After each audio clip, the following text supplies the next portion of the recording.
Hello friends, मेरा नाम नौशाद है और मैं आप सभी लोगों का हमारे यूट्यूब चैनल मैक क्लासेस पर स्वागत करता हूं। फ्रेंड्स, ये पार्ट 2 वीडियो है पार्ट्स ऑफ सेंटेंस का। ठीक है, इससे पहले मैं आपके लिए एक वीडियो बना चुका हूं जिसमें मैंने सब्जेक्ट और प्रेडिकेट के बारे में आपको बताया था। ठीक है, कि किसी सेंटेंस में आप सब्जेक्ट और प्रेडिकेट को कैसे पहचान सकते हैं।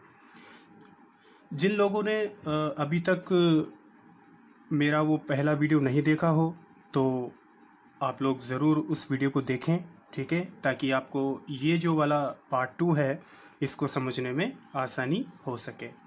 ठीक है, एक बार सब्जेक्ट और प्रेडिकेट के बारे में आपको थोड़ा सा ओवरव्यू दे दूं कि किसी भी सेंटेंस में जो सब्जेक्ट होता है वो उस सेंटेंस में जो एक्शन परफॉर्म किया गया है उसको परफॉर्म करता है। ठीक है, मतलब कहने का मेरा मतलब ये है कि किसी भी सेंटेंस में कार्य को करने वाला, एक्शन को परफॉर्म करने वाला कौन होगा? सब्जेक्ट होगा। ठीक है, या सब्जेक्ट वो होगा जिसके बारे में उस सेंटेंस में बात की जाएगी। ठीक है फ्रेंड्स, उस वीडियो में मैंने आपको एक ट्रिक बताई थी, एक ट्रिक मैंने आपसे शेयर की थी कि सब्जेक्ट को पहचानने के लिए अगर आप सेंटेंस में हु से क्वेश्चन करें, हु से जो आप प्रश्न करेंगे तो जो आपको आंसर मिलेगा वो आपका सब्जेक्ट होगा। ठीक है, लेकिन उसमें मैं एक और बात ऐड करना चाहूँगा कि जो हु है वो यूज़ किया जाता है पर्सन्स के लिए। किसके लिए? पर्सन के लिए, मतलब व्यक्तियों के लिए।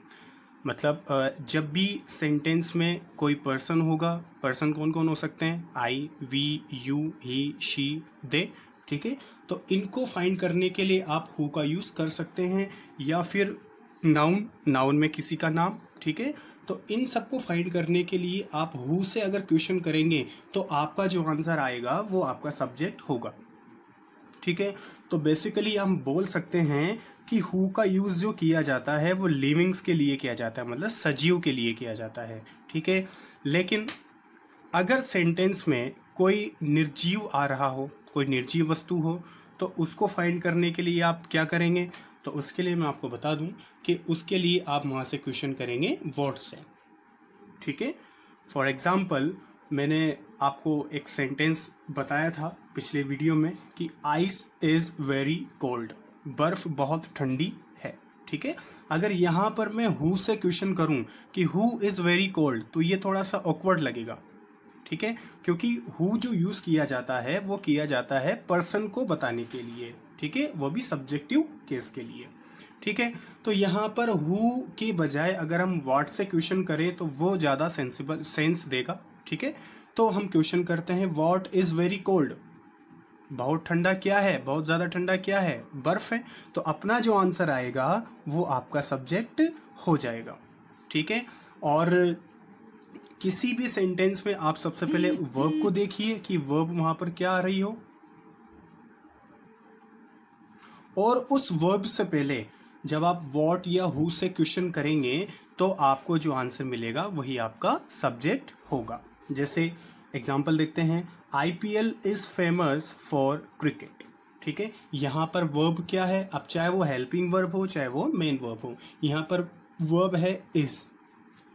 ठीक है, अगर मैं यहाँ पर इसको लेकर क्वेश्चन करूं कि क्या फेमस है, वॉट इज फेमस, क्या फेमस है, क्या प्रसिद्ध है क्रिकेट के लिए, तो अपना आंसर क्या आ जाएगा? आईपीएल। आईपीएल फेमस है क्रिकेट के लिए। ठीक है, तो आप इस तरह से अपना जो सब्जेक्ट है वो फाइंड कर सकते हैं। ठीक है, तो चलिए आगे चलते हैं। देखिए, अच्छा फ्रेंड्स, कुछ स्टूडेंट्स ये सोचते हैं कि सब्जेक्ट जो होता है वो हमेशा सेंटेंस का पहला वर्ड ही होता है, या सब्जेक्ट हमेशा शुरुआत में ही आता है। मैं आपको बता दूं कि आप, वो जो स्टूडेंट्स होते हैं वो इस बारे में गलती करते हैं। ऐसा ज़रूरी नहीं है कि सब्जेक्ट जो है वो शुरुआत में ही आए। ठीक है, सब्जेक्ट आपका बीच में भी आ सकता है, ठीक है, और शुरुआत में भी आ सकता है। देखिए, ऐसा ज़रूरी नहीं है कि सब्जेक्ट वाक्य की शुरुआत में हो। For example, in the evening the stars shine. ठीक है, यहाँ पर वर्ब कौन है? सबसे पहले आप वर्ब को फाइंड करना सीखिए। अगर आपको सब्जेक्ट फाइंड करना है तो आपको वर्ब को फाइंड करना पड़ेगा, क्योंकि उसी के साथ आप क्वेश्चन वर्ड को ऐड करेंगे, तभी आपको आंसर मिल पाएगा। ठीक है, वर्ब अगर आपको फाइंड करना नहीं आता तो कोई दिक्कत नहीं है। वर्ब के लिए भी मैं एक वीडियो लेक्चर लेकर आने वाला हूं। और फ्रेंड्स, एक बार बता दूं कि जितने भी आप नए नए वर्ड्स यहाँ सुन रहे हैं मेरे इस वीडियो में, जो आप नए वर्ड्स सुनते हो, जैसे कल आपने एक नया वर्ड सुना होगा कॉम्प्लीमेंट, जो शायद बहुत से बच्चों ने नहीं पढ़ा होगा। ठीक है, तो उसके लिए मैं वीडियो लेक्चर बनाने वाला हूँ। ठीक है, आप वेट कीजिए उसके लिए। ठीक है, तो जैसे जैसे मैं वीडियो बनाऊंगा तो आपको ये सब बातें क्लियर होती जाएगी। देखिए, in the evening the stars shine. अच्छा, शाइन का मतलब क्या होता है? चमकना, टिमटिमाना। ठीक है, तो क्या टिमटिमाते हैं? ठीक है, अब अगर चमकने की बात हो रही है, अगर क्रिया चमकना है तो कौन चमकते हैं? ठीक है, चमकने का काम कौन करता है? तो इस सेंटेंस में अपन फाइंड करेंगे इन द इवनिंग, शाम के टाइम या शाम को। ठीक है, ये तो अपना सब्जेक्ट नहीं हो सकता क्योंकि ये तो नहीं चमक रहे हैं। द स्टार्स, स्टार्स का मतलब तारे, तो चमकने का काम कौन कर रहे हैं? तारे कर रहे हैं। ठीक है, तो तारे अपना यहाँ पर सब्जेक्ट हो जाएगा, द स्टार्स अपने यहाँ पर सब्जेक्ट हो जाएगा। और अगर आप इसको वर्ड से देखें तो what shine in the evening. ठीक है, क्या चमकते हैं रात को? तारे चमकते हैं। ठीक है, तो आप इस मेथड से आप किसी भी सेंटेंस का सब्जेक्ट आसानी से फाइंड कर सकते हैं। बस आपको करना ये है कि आप व्हाट और हु से प्रश्न करें और उसके साथ उस सेंटेंस में दी गई वर्ब को ऐड कर दें, और जो आपको आंसर मिलेगा वो आपका सब्जेक्ट होगा। यहाँ पर हु होगा। ठीक है, यहाँ पर हु रहेगा, सॉरी। ठीक है, देखिए दूसरा सेंटेंस हम देखते हैं। On top of the tree leaves a sparrow. Leave का मतलब क्या होता है? रहना। ठीक है, रहना एक वर्ब है, रहना एक वर्ब है। ठीक है, तो रहने का जो एक्शन है, मतलब रहने का जो काम है, जो रहना है, कौन रह रहा है? ठीक है, किसके बारे में बात हो रही है? तो देखिए, on top of the tree a sparrow. Sparrow का मतलब क्या होता है? एक चिड़िया। तो एक चिड़िया रहती है कहाँ पे? On top of the tree, पेड़ के ऊपर। तो चिड़िया रहती है, तो अपना सब्जेक्ट क्या हो जाएगा? चिड़िया हो जाएगा, स्पेरो हो जाएगा। क्योंकि अगर हम यहाँ पर क्वेश्चन करें हु लिव्स, कौन रहता है? ठीक है, तो चिड़िया हमने रहती है, तो चिड़िया यहाँ पे सब्जेक्ट हो जाएगा।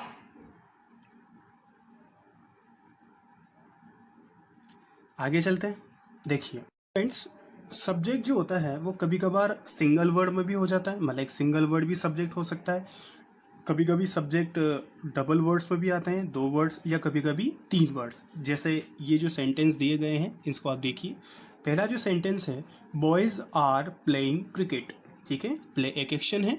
ठीक है, प्ले एक वर्ब है, उसको कौन परफॉर्म कर रहा है? बॉयज। तो बॉयज आपका यहाँ पर सब्जेक्ट हो जाएगा।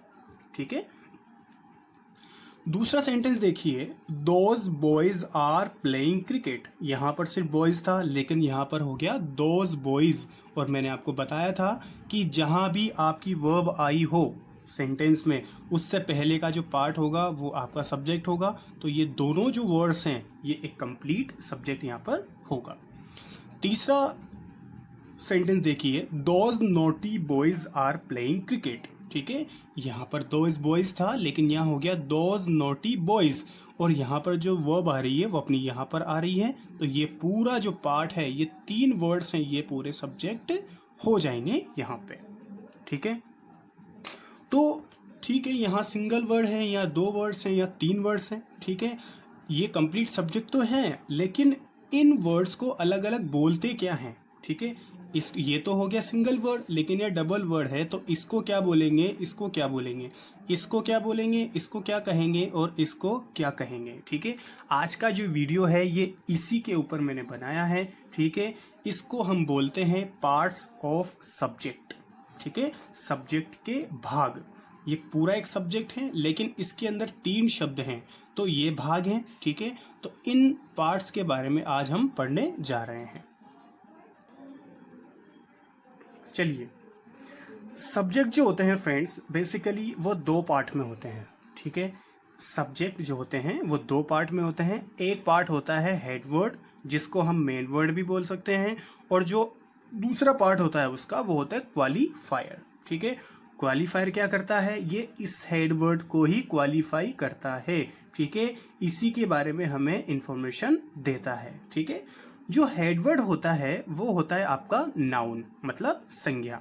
ये फिक्स है कि हेडवर्ड जो होगा वो आपका नाउन ही होगा। और जो क्वालिफायर है वो क्वालिफायर आपका डिटरमिनर भी हो सकता है, एडजेक्टिव भी हो सकता है, और एडजेक्टिव फ्रेज भी हो सकता है। जैसे ये जो एग्जाम्पल यहाँ लिखा हुआ है, इसको आप देखिए एक बार। That beautiful girl is my neighbour. That beautiful girl, यहाँ पर वर्ब कहाँ आ रही है, यहाँ पर आ रही है इज। तो इससे पहले का जो पूरा पार्ट होगा वो सब्जेक्ट होगा, इतना तो आपको पता है। ठीक है, तो ये पूरा यहाँ पर क्या हो जाएगा, सब्जेक्ट हो जाएगा। लेकिन यहाँ पर 3 वर्ड हैं। ठीक है, यहाँ पर 3 वर्ड हैं, और वो क्या है, दैट, ब्यूटीफुल और गर्ल। अब देखिए कि यहाँ पर मुख्य शब्द कौन है, कौन है यहाँ पर मुख्य सब्जेक्ट, हेड वर्ड कौन है, दैट ब्यूटीफुल गर्ल, वह सुंदर लड़की। तो यहाँ पर मुख्य शब्द क्या है, लड़की। ठीक है, तो लड़की तो अपना हो जाएगा हेड वर्ड, क्योंकि ये क्या है, एक नाउन है। ठीक है, और इसको जो क्वालिफाई कर रहे हैं वो कौन कौन कर रहा है, दैट, ब्यूटीफुल। ठीक है, तो दैट और जो ब्यूटीफुल होगा ये होंगे क्वालिफायर। ठीक है, अब क्वालिफायर के अंदर ये क्या क्या होते हैं वो अपन आगे पढ़ते हैं। देखिए, हेडवर्ड। हेडवर्ड क्या होता है, सब्जेक्ट का मुख्य शब्द जो एक नाउन होता है। ठीक है, क्वालिफायर क्या होता है, ये हेडवर्ड के बारे में इंफॉर्मेशन देते हैं। ये डिटर्मिनर्स व एडजेक्टिव होते हैं। ये कौन कौन होते हैं, डिटर्मिनर और एडजेक्टिव होते हैं। एडजेक्टिव जो होता है वो हमेशा डिटर्मिनर व नाउन के बीच में होता है। अच्छा फ्रेंड्स, एडजेक्टिव क्या होता है, एडजेक्टिव का मतलब होता है वे शब्द जो संज्ञा और सर्वनाम को क्वालिफाई करते हैं, उसकी विशेषता बताते हैं, उसी को अपन एडजेक्टिव बोलते हैं। ठीक है, तो यहाँ देखिए इस सेंटेंस में, दैट ब्यूटीफुल गर्ल, ये जो ब्यूटीफुल है ये किसकी विशेषता बता रहा है, इस लड़की की। ठीक है, और ये एक नाउन है, तो नाउन की विशेषता बताने वाला शब्द क्या होगा, विशेषण होगा। ठीक है, तो यहाँ पर ब्यूटीफुल क्या हो जाएगा, एडजेक्टिव हो जाएगा।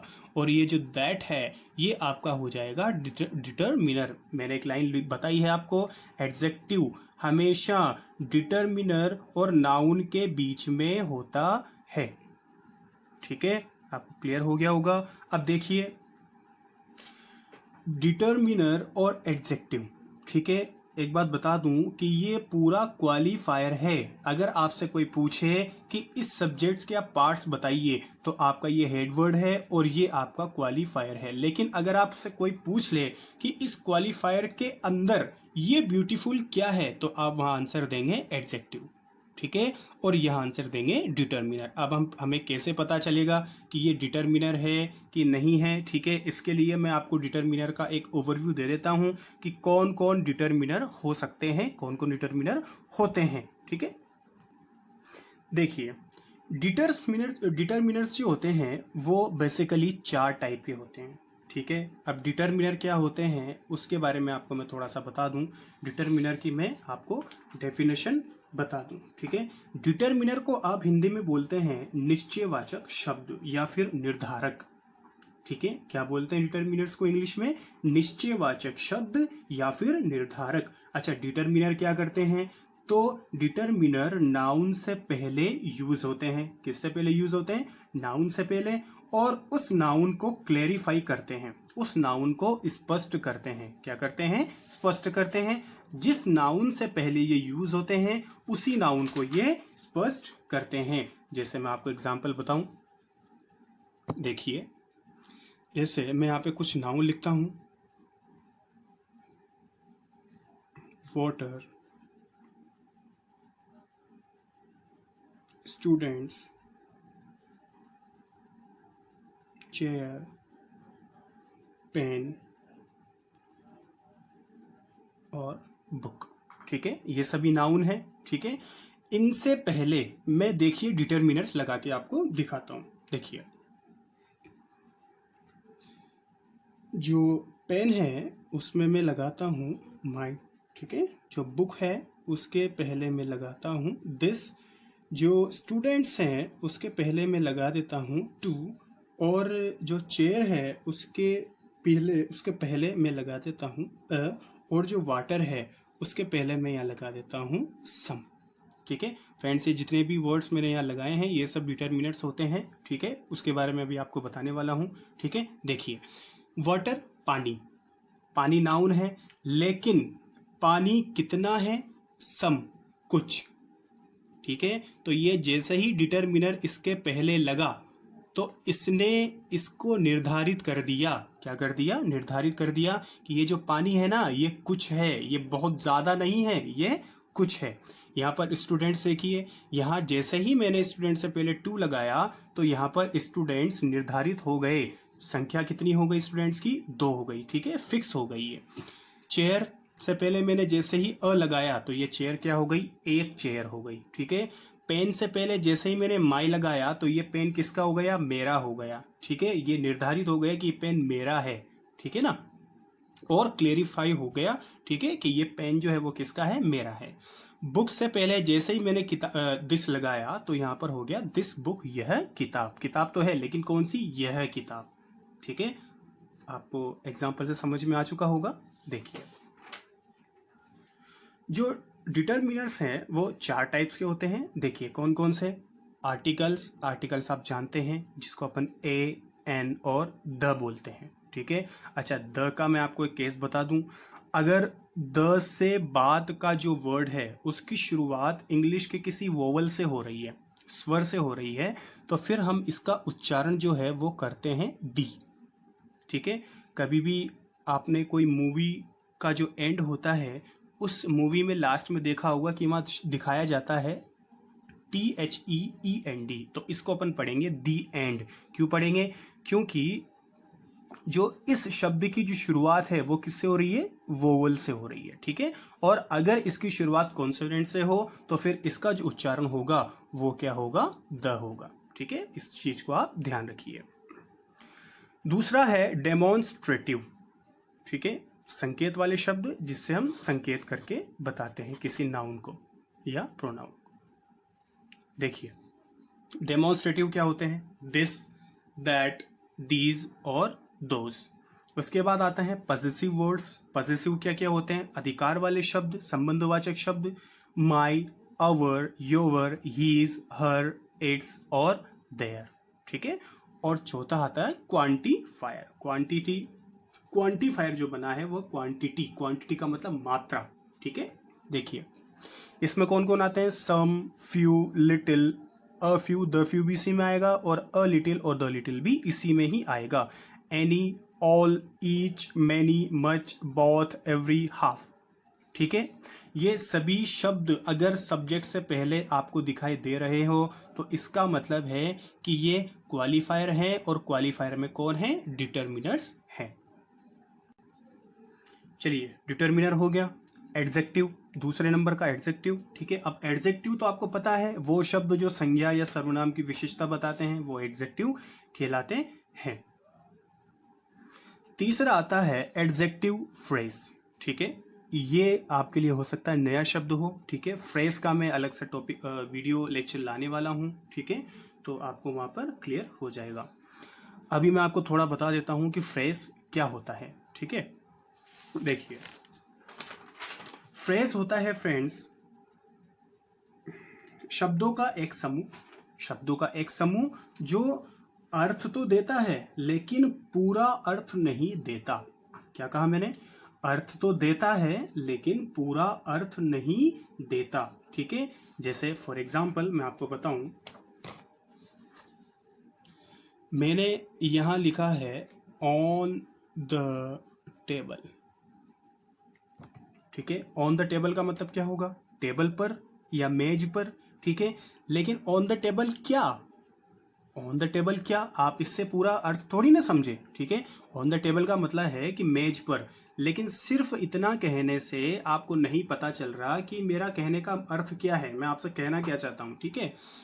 दूसरा देखिए,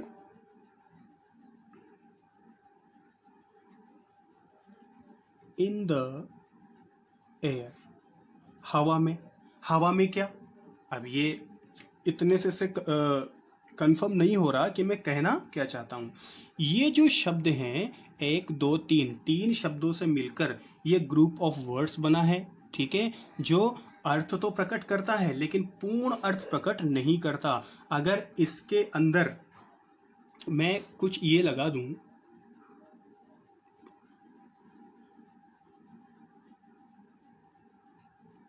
ठीक है, ये क्या बन गया, the book is on the table. अब देखिए, अब ये सेंटेंस कंप्लीट हो चुका है। The book is on the table, किताब जो है ना वो मेज पर है, ठीक है। तो ये जो फ्रेज है, फ्रेज का जो हिंदी अर्थ होता है वो होता है वाक्यांश। क्या होता है, वाक्यांश, मतलब वाक्य का अंश, और अंश का मतलब क्या होता है, टुकड़ा, ठीक है, वाक्य का टुकड़ा। तो ये वाक्य का टुकड़ा ही तो है जो अर्थ तो देता है लेकिन कंप्लीट अर्थ नहीं देता, लेकिन जब मैंने इसके अंदर ये ऐड किया द बुक इज, तो अब ये कंप्लीट सेंस हमें दे रहा है कि जो किताब है वो है टेबल पर, ठीक है। ऐसे ही सेकंड सेंटेंस में इन द एयर से पहले अगर मैं यहां पर ऐसा लिख दूं, he shot an arrow in the air, उसने मारा, शॉट का मतलब मारना, शूट इसकी सेकंड फॉर्म में शॉट, एन एरो एक तीर, इन द एयर हवा में।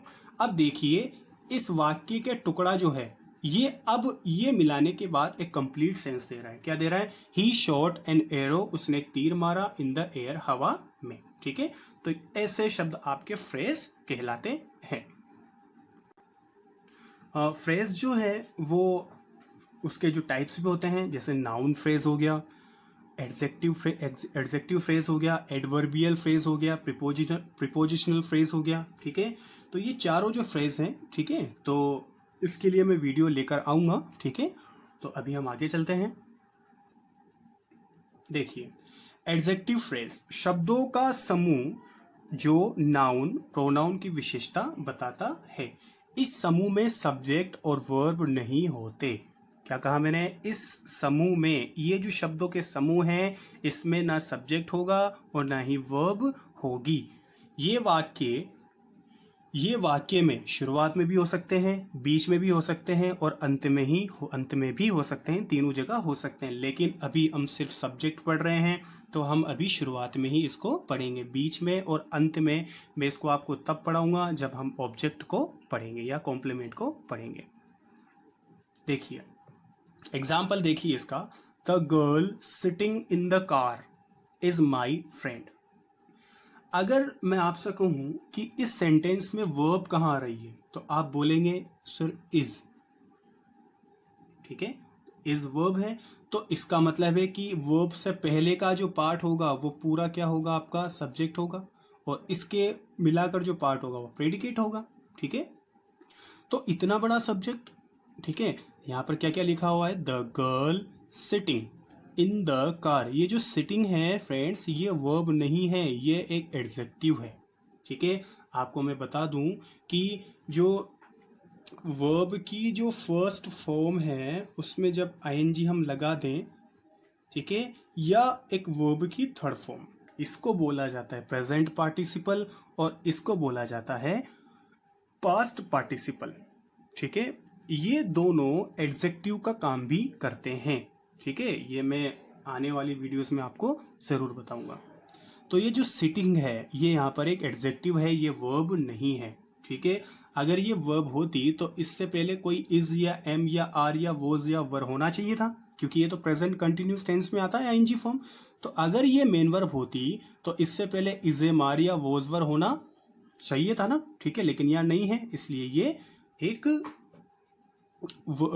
एडजेक्टिव के रूप में यहाँ काम कर रहा है, ठीक है। देखिए, the girl sitting in the car is my friend. The girl, देखिए यहाँ पर द क्या है, एग्जैक्ट वो क्वालिफायर है, और क्वालिफायर में क्या है, आर्टिकल है। गर्ल क्या है, नाउन है, इसका मतलब ये हेड वर्ड है। और ये क्या है, क्वालिफायर है। और ये क्या है, पूरा एक लड़की कार में बैठी हुई है, वो क्या है, मेरी दोस्त है।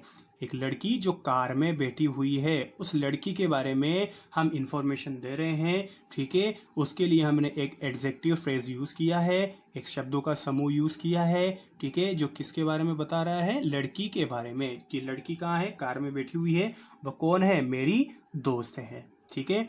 तो ये हो गया आपका हेड वर्ड, ये हो गया आपका क्वालिफायर, और ये भी हो गया आपका क्वालिफायर। ये हो गया आपका डिटरमिनर और उसमें आर्टिकल, और ये हो गया आपका क्वालिफायर और उसमें एडजेक्टिव फ्रेज, ठीक है। दूसरा sentence, the old lady in the room is wise. Wise का मतलब क्या होता है, बुद्धिमान, ठीक है, समझदार। द ओल्ड लेडी, बूढ़ी महिला, इन द रूम, कमरे में, वो क्या, जो कमरे में है वो क्या है, बुद्धिमान है। तो यहाँ पर देखिए, द क्या हो गया, आर्टिकल, ठीक है। ओल्ड क्या हो गया, आपका एडजेक्टिव, और लेडी आपका जो हो गया वो आपका हेड वर्ड, मतलब नाउन, और ये हो जाएगा आपका एडजेक्टिव फ्रेज, ठीक है। तो ये हो गया आपका क्वालिफायर, ये हो गया आपका हेड वर्ड, और ये हो गया आपका एडजेक्टिव फ्रेज। ये भी क्या हो जाएगा, क्वालिफायर हो जाएगा। ये आपकी वर्ब और ये आपका प्रेडिकेट, ठीक है। आई होप फ्रेंड्स कि अब आप सब्जेक्ट में ये पहचान सकते हैं कि उस सब्जेक्ट में जो शब्द आ रहे हैं, एक या दो या तीन शब्द आ रहे हैं, तो वो कौन कौन है, ठीक है। उसके अंदर मेन शब्द कौन सा है, उसका क्वालिफायर कौन कौन से हैं, ठीक है। और अगर उसमें कोई एडजेक्टिव फ्रेज आ रहा है तो उसको भी आप अब पहचान सकते हैं, ठीक है। तो आइए अब कुछ एक्सरसाइज लेते हैं, ठीक है। चलिए, पहला सेंटेंस है, the sun sets in the west, ठीक है। सबसे पहले वही अपना रूल, वर्ब को फाइंड करेंगे, और वर्ब के जो लेफ्ट का जो पार्ट होगा वो आपका पूरा क्या हो जाएगा, सब्जेक्ट हो जाएगा, ठीक है। तो इस सब्जेक्ट के अंदर देखिए, ये तो आपका क्या हो गया, हेड वर्ड, जो क्या होता है, नाउन होता है। और ये क्या हो गया आपका क्वालिफायर, जो क्वालिफाई कर रहा है किसको, सन को, ठीक है। और क्वालिफायर के अंदर अपन इसको क्या बोलेंगे, डिटरमिनर, और ये एक आर्टिकल होता है। दूसरा सेंटेंस देखिए, a girl was cooking food in the kitchen, ठीक है। वर्ब कहाँ आ रही है, वर्ब यहाँ आ रही है, क्योंकि हेल्पिंग वर्ब है, ठीक है, प्रेजेंट कंटिन्यूअस टेंस का सेंटेंस है। तो इससे पहले का अपना पूरा क्या हो जाएगा, सब्जेक्ट हो जाएगा, ये आपका हेड वर्ड हो जाएगा, एक नाउन हो जाएगी, और ये आपका डिटरमिनर हो जाएगा, आर्टिकल हो जाएगा, सेम है। और ये पूरा आपसे यहाँ से प्रेडिकेट हो जाएगा। अगला देखिए, my younger brother is dancing, ठीक है। वर्ब कहाँ आ रही है, वर्ब यहाँ आ रही है, और इससे पहले का पूरा जो पार्ट है वो आपका सब्जेक्ट हो जाएगा, ठीक है। इस सब्जेक्ट के अंदर माई यंगर ब्रदर, मेरा छोटा छोटा भाई, ठीक है। तो यहाँ जो भाई है ये तो हो जाएगा आपका हेड वर्ड, ये हो जाएगा आपका एडजेक्टिव, और ये हो जाएगा आपका डिटरमिनर। डिटरमिनर में क्या, पॉजेसिव वर्ड, ठीक है। और ये पूरा, ये दोनों मिलाकर क्या कहलाएंगे, क्वालिफायर कहलाएंगे। किसको, इसको क्वालिफाई कर रही है। अगला sentence, the lady in the blue suit is my mother. The lady in blue suit, एक वो महिला जो नीले सूट में है वो मेरी माँ है। वो कहाँ आ रही है, यहाँ आ रही है, ठीक है। इससे पहले का पूरा पार्ट क्या हो जाएगा, सब्जेक्ट हो जाएगा, ठीक है। तो ये जो द लेडी है, तो लेडी में ये जो लेडी है ये तो हो जाएगा आपका हेड वर्ड, ये इसको क्वालिफाई करने वाला क्वालिफायर, डिटरमिनर, और ये हो जाएगा आपका एडजेक्टिव फ्रेज, ठीक है, क्योंकि यहाँ पर शब्दों का समूह है, ठीक है। The man and his wife are moving to Indore, यहाँ पर वर्ब कहाँ आ रही है, यहाँ आ रही है, ठीक है। यहाँ पर दो सब्जेक्ट है जो एंड से जुड़े हुए हैं, मतलब दो नाउन है, ठीक है। देखिए, पहला सब्जेक्ट जो है उसका हेडवर्ड, पहला जो सब्जेक्ट है उसका हेडवर्ड ये है, ठीक है। और जो दूसरा है मतलब जो दूसरी नाउन है, पहले नाउन का जो हेडवर्ड है वो तो मतलब पहली जो नाउन है वो ये है और दूसरी जो नाउन है ये है, ठीक है। तो ये दोनों यहाँ पर हेडवर्ड है और इसको जो क्वालिफाई करने वाले जो शब्द है वो एक तो द है और एक हीज है, ये कहलाएंगे आपके क्वालिफायर, या आप इसको डिटर्मिनर भी बोल सकते हैं, आर्टिकल और possessive verb. A large car stopped outside our house, verb कहाँ आ रही है, वर्ब यहाँ आ रही है, ठीक है। इससे पहले का पूरा सब्जेक्ट अ लार्ज कार, एक बड़ी कार, तो ये तो हो जाएगा आपका नाउन हेडवर्ड, ये आपका एडजेक्टिव, ये आपका डिटर्मिनर, और ये दोनों क्या करेंगे, क्वालिफाई करेंगे किसको, इसको। A lot of people are hungry, ये आपकी verb, a lot of people, ठीक है, बहुत सारे लोग, तो ये जो अ लॉट ऑफ है ये आपका होता है क्वांटिफायर डिटर्मिनर, ठीक है। और पीपल जो है वो आपके हेडवर्ड हो जाएंगे, ठीक है, तो ये इसका क्वालिफायर, ठीक है। All the monkeys are asleep, सारे बंदर सोए हुए हैं, ये आपका है वर्ब यहाँ आ जाएगी, ठीक है। और इससे पहले का पूरा पार्ट आपका सब्जेक्ट, ठीक है, ये आपका क्वांटिफायर, ये आपका आर्टिकल और ये आपका हेडवर्ड या नाउन, ये इसके क्वालिफायर। अब आप पहचाने लगे होंगे, ठीक है। This book is about the constitution of India, constitution of India मतलब भारत का संविधान। दिस बुक, बुक यहाँ पर हेडवर्ड और दिस यहाँ पर क्वालिफायर, और ये आपकी वर्ब हो जाएगा, ये इधर का सब्जेक्ट हो जाएगा। लास्ट सेंटेंस है, the red shirt student standing outside the classroom is innocent, ठीक है। यहाँ पर देखिए कितना बड़ा सब्जेक्ट है, क्योंकि वर्ब यहाँ आ रही है ना। अगर वर्ब यहाँ आ रही है तो ये जो पूरा है ये आपका क्या हो जाएगा, सब्जेक्ट हो जाएगा, ठीक है। द रेड शर्ट स्टूडेंट, जो लाल कलर की जो शर्ट वाला जो विद्यार्थी है, स्टूडेंट है, स्टैंडिंग आउटसाइड द क्लासरूम, जो खड़ा हुआ है क्लासरूम के बाहर, इज इनोसेंट, वो क्या है, इनोसेंट है।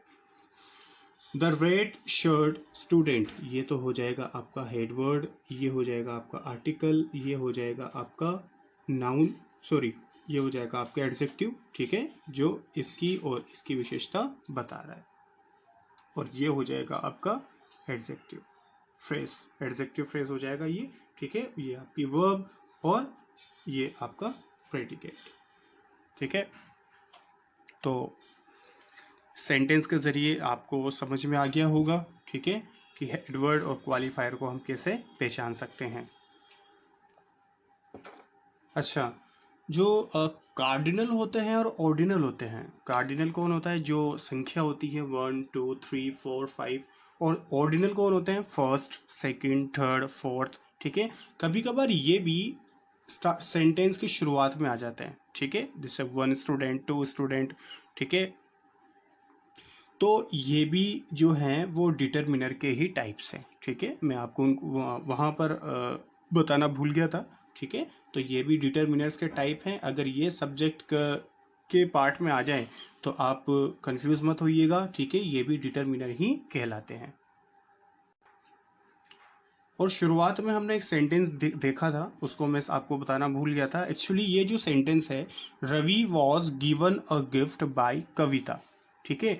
ये जो सेंटेंस है, अगर मैं आपसे इसके अंदर सब्जेक्ट पूछूं तो बहुत से स्टूडेंट इसके अंदर सब्जेक्ट को क्या बताएंगे, रवि बताएंगे, ठीक है, क्योंकि उनको पता है वो यहाँ आ रही है और इसके पहले का पार्ट जैसा कि मैंने बताया वो सब्जेक्ट होता है।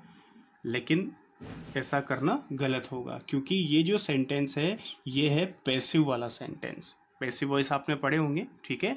और पैसिव में आपको पता है कि जो ऑब्जेक्ट होता है, जिस पर कार्य होता है, जो रिसीव करता है एक्शन को, वो शुरुआत में आता है। तो ये जो है ये होता है वाक्य का ऑब्जेक्ट पैसिव केस में, ठीक है, क्योंकि यहाँ पर वॉज के साथ थर्ड फॉर्म है, ठीक है। तो ये पास्ट इंडेफिनिट का पैसिव है।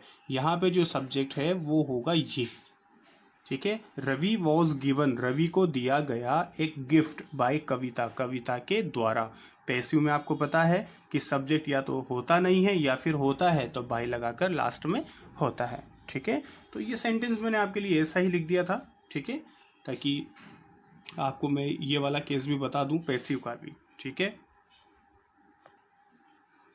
और ये आज की आपकी एक्सरसाइज, ठीक है। आप इसका स्क्रीनशॉट लें और मुझे इसके आंसर कमेंट बॉक्स में कमेंट करें कि इसका सब्जेक्ट क्या होगा, इसके अंदर क्वालिफायर कौन होगा, इसके अंदर हेडवर्ड कौन होगा, प्रेडिकेट क्या होगा, वर्ब क्या होगी, ठीक है, एडजेक्टिव फ्रेज क्या होगा, सभी आप आसानी से पहचान सकते हैं, ठीक है। अच्छा, मैं बोलना चाहूँगा कि अभी तक जिन लोगों ने हमारा जो चैनल है वो सब्सक्राइब नहीं किया हो तो प्लीज़ इसे सब्सक्राइब करें, ठीक है, और इसे लाइक करें और कमेंट बॉक्स में कमेंट करें, क्योंकि जब तक आप कमेंट नहीं करेंगे मुझे पता नहीं चलेगा कि जो मेरी जो वीडियोस हैं वो आपको कैसी लग रही है, ठीक है, वो आपके लिए बेनिफिशियल है या नहीं है, ठीक है। तो आप मुझे कमेंट करें ताकि मैं आपके लिए और भी वीडियोस बना पाऊँगा। तो मिलते हैं अगले वीडियो में, बाय।